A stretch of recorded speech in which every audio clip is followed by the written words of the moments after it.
Shalom e bem-vindos à Via Rápida Israel, uma frase do hebreu que significa amarás a Israel. Esperamos que vocês fiquem conosco porque nosso professor Dr. Baruch vai compartilhar um estudo expositivo da Bíblia. Dr. Baruch é professor titular no Instituto Zera Avraham, com sede em Israel. Ainda que todas as aulas no Instituto são dadas em hebraico, o Dr. Baruch fica feliz em compartilhar este estudo semanal com dublagem em português. Para mais informações sobre nosso trabalho em Israel, visite nosso site amarasaisrael.org.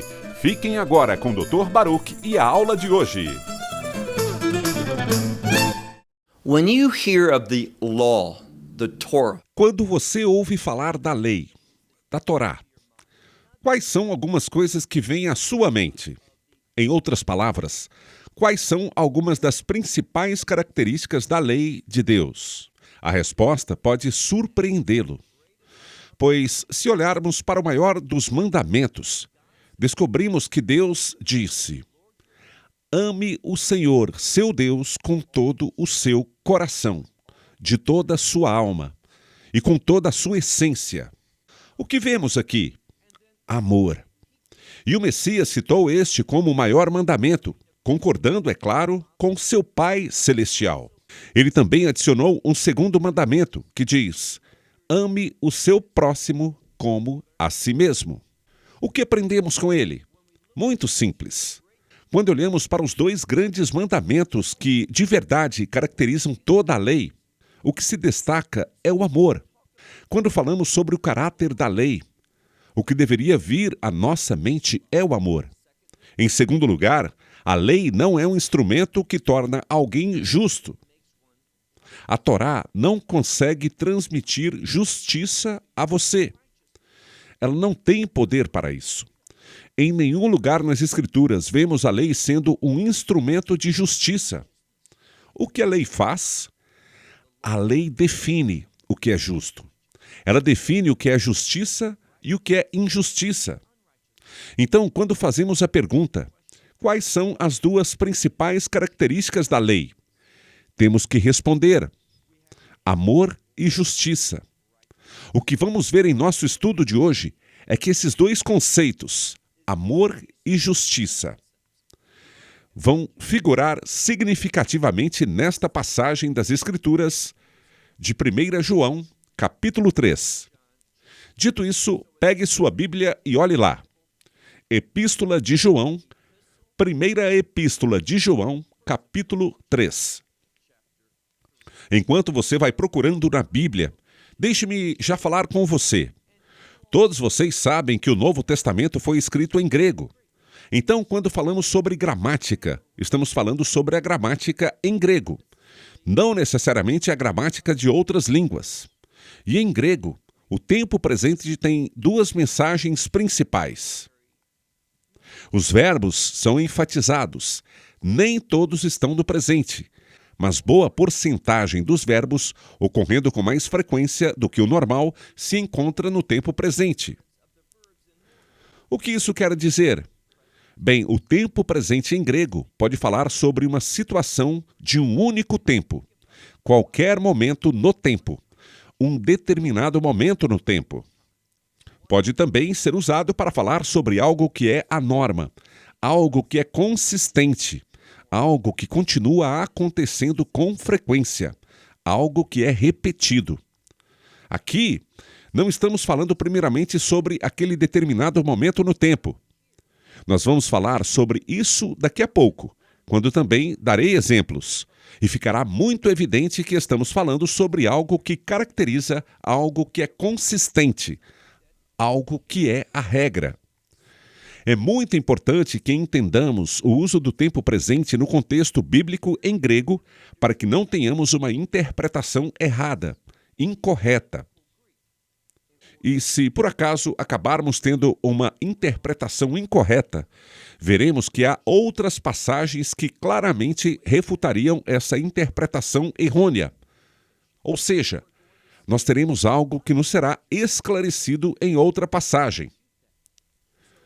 Agora então, por favor, vá para o versículo 1. 1 João, capítulo 3.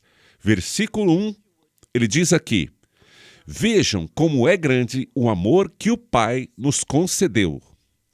Veja que peculiar. Algumas Bíblias traduzem por vejam que tipo de amor. E tudo isso é para enfatizar ao leitor que esse amor que Deus nos concedeu é especial, é diferente. De novo, versículo 1, vejam. Esta é uma palavra que implica em percepção, compreensão. É uma palavra que nos leva a chegar a uma conclusão adequada com base em evidências. É o que você vê, aquilo que você experimenta. Vejam como é grande o amor que o Pai nos concedeu. Perceba que não está escrito Deus, embora obviamente estejamos falando sobre Deus, Pai, o Senhor, mas também não diz Senhor. A razão pela qual o Pai é mencionado aqui é porque o Pai é visto como doador, aquele que supre, aquele que fornece. O que se destaca aqui é que Deus é a fonte desta provisão. Por isso que aqui ele é chamado de Pai. Outra verdade importante sobre esta passagem é a frase que diz, nos concedeu, cuja construção gramatical significa, ele fez isso no passado. A obra que ele disponibilizou para nós, o seu amor, é um evento passado. E as implicações ainda são verdadeiras hoje. E preste bem atenção, continuarão a ser no futuro. Então, o amor de Deus, o que esta passagem está nos dizendo é que esse amor de Deus, que espero que você tenha recebido no passado e que você o tenha experimentado antes, esse mesmo amor está com você agora e continuará no futuro a estar com você. O amor de Deus não irá embora quando você o receber. Ele estará com você de maneira constante. Boas notícias. E nós temos garantia disso. Esta é a ênfase do tempo pretérito perfeito sendo usado aqui. Vejam como é grande o amor que o Pai nos concedeu. Agora vemos a consequência desse amor. Para que sejamos chamados filhos de Deus. Do que eu gosto nessa parte? Bem, existe uma coisa que faz com que sejamos chamados de filhos de Deus. O que é?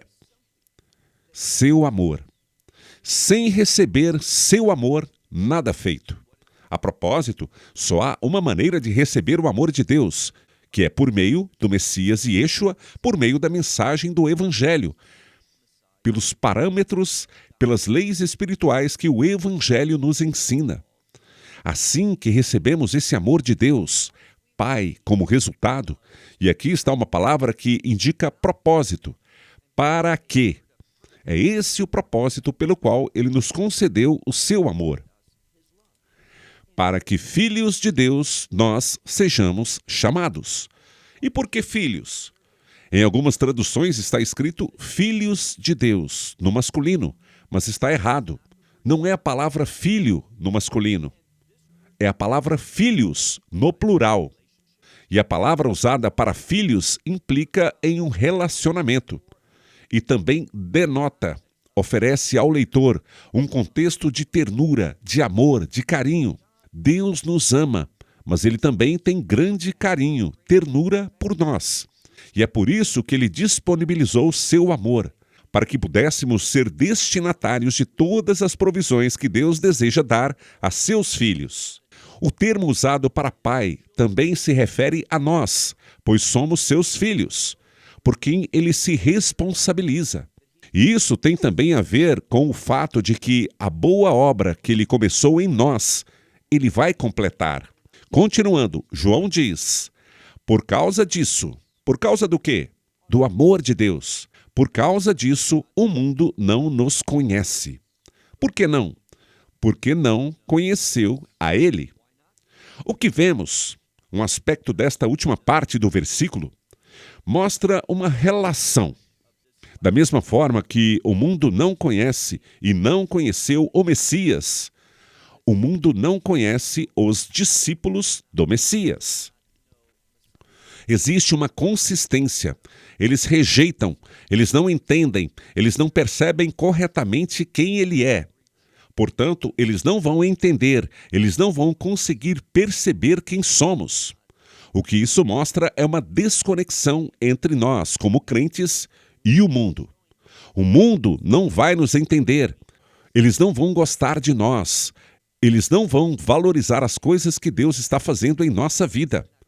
Eles não vão concordar com nossa visão, com nosso ponto de vista, nossos pensamentos, com o que somos ou como priorizamos as coisas. Haverá não apenas uma desconexão, mas tudo isso levará, como vemos profeticamente, à raiva. Haverá uma oposição do mundo com relação aos crentes. O mundo estará contra nós, virá contra nós. É isso que esta passagem diz. Agora, versículo 2. Amados. Por sermos os destinatários do amor de Deus, somos amados. Repetindo, amados, está escrito. Agora, filhos de Deus, nós somos. Esta é uma afirmação, uma declaração para destacar, para enfatizar nossa identidade. Quem nós somos? Nós somos filhos de Deus. E ainda não se manifestou. Ainda não foi revelado. O que havemos de ser? E a resposta do porquê ainda não ter sido revelado é porque nós não conseguimos, de fato, compreender, avaliar o que, em última análise, esse amor de Deus que Ele proporciona, tem proporcionado, está proporcionando e irá proporcionar, que tipo de resultado que vem desse amor vai provocar em nossa vida. Então sabemos e podemos declarar agora: nós somos seus filhos, nós temos um relacionamento com Ele, nós somos a sua família. Mas o que seremos ainda não foi revelado. É isso que ele está dizendo. Mas sabemos, continue lendo, mas sabemos que, quando ele se manifestar, semelhantes, ou seja, nós seremos como ele. Literalmente está escrito, semelhantes a ele seremos. Imagine que tudo o que João está nos dizendo desta vez é que não conseguimos compreender e avaliar totalmente o que seremos. Porém, nós seremos como ele. Isso não significa que seremos divinos, que estaremos no mesmo nível dele. De jeito nenhum. Mas vamos refletir a glória que foi irradiada dele, que saiu de dentro dele. É assim que vamos refletir. Ela não virá de nós, mas vamos refleti-la. Então a mesma glória será vista. A diferença, e esta é uma enorme questão teológica, é que o Messias, quando foi transfigurado, quando aconteceu a transfiguração no Monte Tabor, isso foi bem peculiar.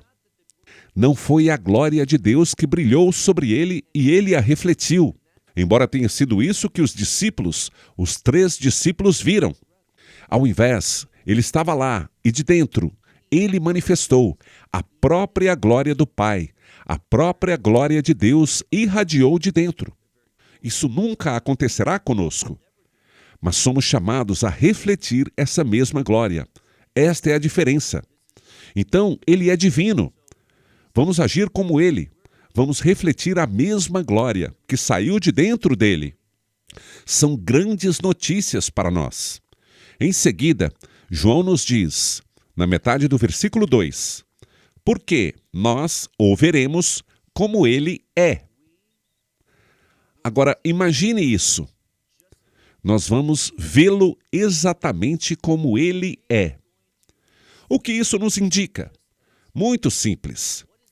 Nós saberemos quem ele é, como ele é, quais são as implicações por ele ser o Filho de Deus. E quando soubermos disso, esse conhecimento nos transformará e melhor entenderemos o Messias. Não apenas seu nome, não apenas o que ele fez, mas quem ele realmente é. Nós sabemos intelectualmente que ele é Deus, que ele é Emanuel, o Deus conosco. Mas isso é algo que está aqui em cima. Quando entendermos isso em nosso coração, os frutos serão ótimos, excelentes. Repetindo, nós vamos vê-lo exatamente como ele é. Versículo 3. E todo aquele que tem esta esperança nele. Ele está falando sobre algo que não é uma situação exclusiva para o crente, mas deveria ser a norma. João está usando aqui um particípio, que tem o propósito de descrição, de descrever algo. Ele não está descrevendo algo exclusivo para este crente ou aquele crente, ou algo assim. Essa deveria ser a regra para todo crente. É isso que Deus deseja. Veja novamente o versículo 3. E todo aquele que tem esta esperança nele. Esta esperança é baseada nele. Essa é uma característica do que esta construção grega diz aqui. Todo aquele que tem esta esperança nele. O que essa pessoa faz? Todo aquele que tem esta esperança. Purifica-se a si mesmo, assim como aquele que é puro. Agora temos que mencionar uma coisa, pois a maioria das traduções para o português faz o seguinte: usa o pronome demonstrativo, a palavra isto ou aquilo, e traduz no masculino, com a palavra ele. Neste caso, ele é puro, mas não diz ele, não é esse pronome. É um pronome demonstrativo. Não é um pronome pessoal, mas é um pronome demonstrativo. E qual é a diferença? O termo demonstrativo tem o propósito de demonstrar e enfatizar alguma coisa. Então, quer-se demonstrar que ele, e está enfatizando isso também, que ele é puro. Cada vez mais, nesta passagem da Escritura, o que está se dizendo é isso. Nós somos chamados a ser exatamente o que ele é. É isso que vamos nos tornar. Essa é a nossa identidade e precisamos manifestar isso agora. Não somente em algum momento no futuro, mas agora. Olhe novamente no versículo 3, que diz: todo aquele que tem esta esperança. Que esperança? Do que seremos. E onde seremos assim? No reino de Deus, nosso futuro lar eterno e nosso futuro estado eterno de ser. Como ele, João diz, todo aquele que tem esta esperança nele purifica-se a si mesmo, assim como aquele. Ele está enfatizando, destacando, como aquele que é puro. Versículo 4. Pois todo aquele que comete pecado, também iniquidade ele comete. Nós conseguimos ver aqui que existe uma unidade, uma união entre o pecado e a iniquidade. A diferença é enorme, porque o que a Escritura vai nos mostrar é que existe uma relação singular entre o que a lei expressa, amor e justiça, e aquele que é um com o Messias. Se formos um com o Messias, vamos caminhar com amor, demonstrar amor e praticar a justiça. Da mesma forma, aquele que está em pecado, o que ele está praticando, fazendo? Ele estará fazendo o que é iniquidade, o que é contra a lei continuamente. E vemos a palavra iniquidade aqui, é exatamente essa palavra. A palavra iniquidade mostra o que é o oposto do que deveríamos ser. Nós deveríamos ser lícitos. O que isso significa? Caminhar com amor, praticar a justiça. É isso que a lei dita. O pecado expressa iniquidade. Por isso, João assim diz. Olhe atentamente para o texto no versículo 4. Todo aquele, sem exceção, todo aquele que peca também a iniquidade ele comete, porque o pecado é iniquidade. Literalmente, poderíamos dizer que o pecado é contra a lei. Versículo 5. Vocês sabem porque aquele, preste atenção, se manifestou. Nós sabemos que este se manifestou, não que ele tenha sido manifestado. Isso é verdade, mas é para enfatizar que ele, falando do Messias, se manifestou. Por quê? Para que nossos pecados ele tire. Esta palavra significa remover, afastar. Então, ele se manifestou quando veio a este mundo, há cerca de 2000 anos, um pouco mais. Quando ele entrou neste mundo, ele veio. É isso que a passagem diz, que ele deveria tirar nossos pecados. Esse foi seu chamado. Ele fez a obra. Se você vai se beneficiar dela, depende se você recebeu sua obra. Para que nossos pecados ele retire, remova. E pecado nele não há. Agora, a razão pela qual ele poderia fazer isso de forma perfeita, ele poderia realizar a vontade de seu Pai, pois ele nunca pecou.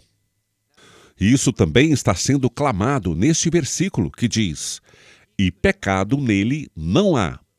É o que João está afirmando, declarando. Versículo 6. Todos que nele permanecem, continuam. Isso é importante porque mostra uma condição. Não está se falando sobre ser salvo ou não ser salvo, conseguir a salvação ou não conseguir a salvação. Não vemos isso em nenhum lugar das Escrituras. O que se fala é permanecer em um relacionamento de obediência. Se eu estou me rebelando, se sou infiel, a passagem nos diz, ele é fiel.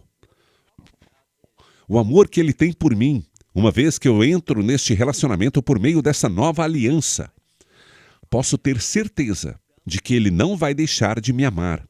Ele nunca me deixará, nem me abandonará. Mas quando eu me revoltar, eu não receberei todas as suas provisões. Não farei o que é agradável a ele. Quando escolho o pecado, há consequências terrenas por isso. Alguns terão consequências espirituais. Não é a questão de Deus negar a você. É questão de que ele não estará satisfeito com você. Ouça o que João diz aqui. Estamos no versículo 6, que diz: todo aquele que nele permanece. Novamente, é um particípio para descrever alguém. Aquele que permanece nele não peca. Aqui vemos um bom exemplo do tempo presente e seu uso. Está se falando sobre uma norma. Está se falando sobre uma situação. Sempre que permanecer nele, em sua palavra, em sua vontade, cumprindo seus propósitos, não estarei pecando. Este versículo, esta passagem, não está dizendo que se você for um verdadeiro crente, você nunca, jamais, de jeito nenhum pecará. Sabemos que esse não é o caso, porque ele nos diz antes que, se formos pecar, ele escreve essas coisas para que não pequemos. Mas se pecarmos, nós temos um defensor, temos um advogado, o justo que intercede por nós, que nos perdoa. Em nenhum lugar vemos nas Escrituras que um crente, uma vez que se torna crente, que ele nunca peca, que nunca comete qualquer tipo de transgressão. Não, o que a Escritura está dizendo é isso. Quando eu permanecer nele, não estarei pecando neste momento, pois todo aquele que peca não ouviu nem o conhece. Então se refere aqui a todos que estão praticando, preste atenção, constantemente, de forma consistente. Aquele que nunca é condenado, que nunca se arrepende, nunca tem nenhum remorso, que peca e peca constantemente, essa pessoa não o conheceu no passado. Ela não o conhece agora e ela não o conhecerá no futuro. Simples assim.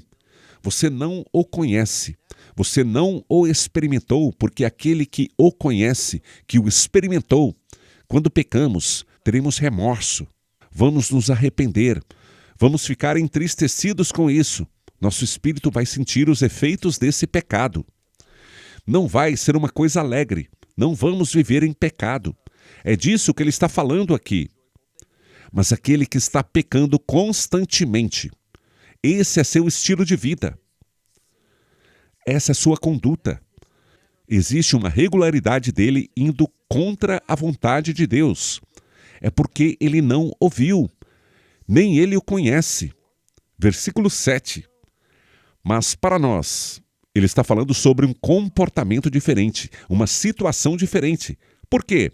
Olhe agora para o versículo 7. Filhinhos, não permitam que ninguém os engane.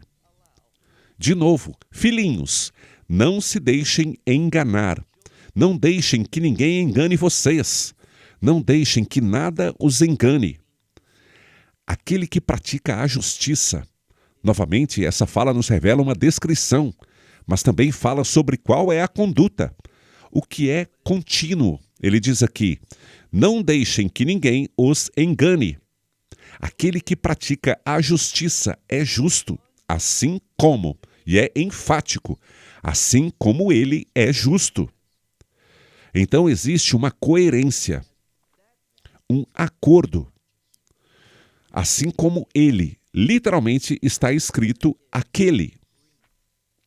Agora, trata-se do mesmo Yeshua. E você pergunta, que diferença faz se ele diz como ele é justo ou diz como aquele? O termo aquele, como mencionei antes, é simplesmente para demonstrar algo, para tornar ele enfático, que ele é justo. Nós até podemos praticar a justiça, mas nossa justiça vem dele. Todos conhecemos o versículo. Sua justiça foi imputada a nós. Então, por nós mesmos, não somos justos, porque ele vive dentro de nós, porque seu Espírito nos preenche, nos conduz, nos unge. Podemos praticar a justiça, nos comprometer com a justiça, fazer coisas boas, coisas justas. Mas é da sua natureza viver entre nós. Ele, por outro lado, esse é justo. Versículo 8. Quem comete pecado, veja de novo essa lógica. Ele está cometendo pecado regularmente. Essa é a norma de sua vida. Quem comete pecado do diabo, ele é. Simples assim. Se eu estiver vivendo uma vida e regularmente, continuamente, estiver em pecado, isso nos diz que não sou filho de Deus, mas sim do diabo. Agora, isso significa que aquelas pessoas que são do diabo nunca fazem nada que seja bom, agradável ou generoso? Será que elas sempre mentem? Não. Existem pessoas que são do diabo, que podem fazer algo de bom para alguém, podem ser generosas, podem fazer favores para alguém. Às vezes podem dizer algo que seja verdade, mas se você olhar para a vida deles, você verá uma desobediência constante à palavra de Deus. Regularmente haverá pecado. Por isso que ele diz, olhe novamente no versículo 8, quem comete pecado do diabo, ele é. Porque desde o princípio o diabo peca. Algumas Bíblias trazem, em sua tradução, Hessen, desde o princípio, mas fala literalmente do uso do tempo presente. Desde o princípio, o diabo peca. Faz parte da sua natureza. Essa era a descrição de sua vida. Desde o princípio, ele peca constantemente. Não significa que ele um dia pecou, mas que ele continua no pecado. Essa é a sua mensagem. Para isso, o Filho de Deus se manifestou. Foi revelado. Esse é o propósito do Messias, para destruir as obras do diabo. temos que ver isso em dois níveis. As ações que o próprio diabo está fazendo. As ações que seus servos, os demônios, espíritos imundos, que eles estão fazendo e também que ele vai destruir as obras do diabo que os seres humanos fazem. Então chegará o tempo em que o Messias se manifestará, pois ele venceu a batalha. Como ele venceu a batalha? Na cruz. Que prova temos? A ressurreição. Então ele vai derrotar de forma perfeita o inimigo. A palavra usada aqui é uma palavra que significa destruir completamente. Versículo 9. Todo aquele que é nascido de Deus, veja só, que é nascido, fala sobre algo que você não poderia fazer por si mesmo. Está na voz passiva. Você tem que ser nascido, ou seja, alguém faz você nascer.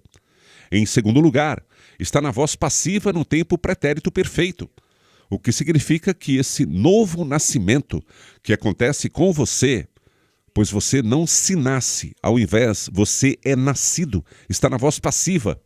E entendemos que isso começou no passado, ainda é verdade no presente e continuará. Veja o quanto a gramática é importante, o quanto nos ensina. Repetindo, todo aquele que é nascido de Deus, e continua, o pecado ele não comete. Isso significa que ele nunca, jamais, se ele é crente, se nasceu por Deus, que ele nunca cometerá um pecado? Não é isso que significa. Isso significa, com o uso do tempo presente, significa que não é a constância de seu comportamento, não é a norma. Isso não descreve, não define quem ele é. Ele pode pecar, mas ele não é um pecador. Quando ele de fato peca, não é sempre, o que ele faz com frequência? Ele pratica a justiça, ele ama, ele demonstra o amor que recebeu de Deus para os outros. Esse é o sentido desta passagem.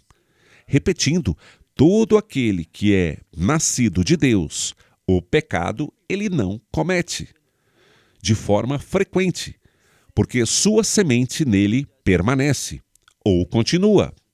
O fato de que a semente do Messias, ou seja, a presença através do Espírito de Deus que habita em nós, o Espírito Santo, o Espírito do Messias, porque a semente de Deus, a sua semente permanece nele. A presença do Messias não permitirá que essa pessoa caminhe contínua e frequentemente no pecado. O pecado fará com que ele seja condenado. E a semente fará com que ele se arrependa. Essa semente vai fazer com que ele queira se revoltar em obediência à vontade de Deus. E João continua na segunda parte do versículo 9. E ele não é capaz de pecar. Nós sabemos que os crentes são capazes de pecar. Então, o que isso quer dizer? Que ele não será capaz de estar continuamente em pecado. O pecado não será algo que ele possa tolerar de forma regular. O que ele vai fazer de maneira constante? Nós já vimos, é a justiça, fazer a vontade de seu Pai, sendo obediente ao ministério do Messias, ao que o Messias faria, ao que ele é, à sua missão, ao seu reino. É sobre isso que será a nossa nova natureza. Nós nascemos dentro dela, temos uma nova condição, e a carne, será que leva o melhor de nós? Sim, claro, mas não será isso que nos define. E o que será conhecido como a soma total de nossa vida? Não estaremos em pecado. Por quê? Porque de Deus ele é nascido. Versículo 10. E nisto, os filhos de Deus e os filhos do diabo se manifestam. O que está sendo manifestado é a capacidade de discernimento. Quem pertence a Deus e quem pertence ao diabo? Quem são os filhos de Deus e quem são os filhos do diabo? Muito simples, pela forma como eles se comportam. Agora vamos lembrar de uma coisa. Nós somos salvos pela fé, através da graça. Mas tendo sido salvos, nossas ações, nossas obras irão manifestar essa fé, ou a falta de fé. Quer sejamos servos de Deus ou se somos servos do diabo. Não existe nenhuma posição intermediária, ou é num ou no outro. Ou você é um servo de Deus ou um servo do diabo. Pense por um momento. Se você é um verdadeiro crente, você quer se associar, ser lembrado, descrito como filho do demônio? Claro que não. Isso chega a ser repulsivo para nós. Não se trata de quem somos. Nós pertencemos como servos do Deus vivo. Então, eu quero fazer isso não porque a minha salvação depende disso. Não depende. A minha salvação depende da cruz. Já aconteceu. Deus disse que foi feito de forma perfeita. Ele testemunhou ressuscitando seu filho dos mortos.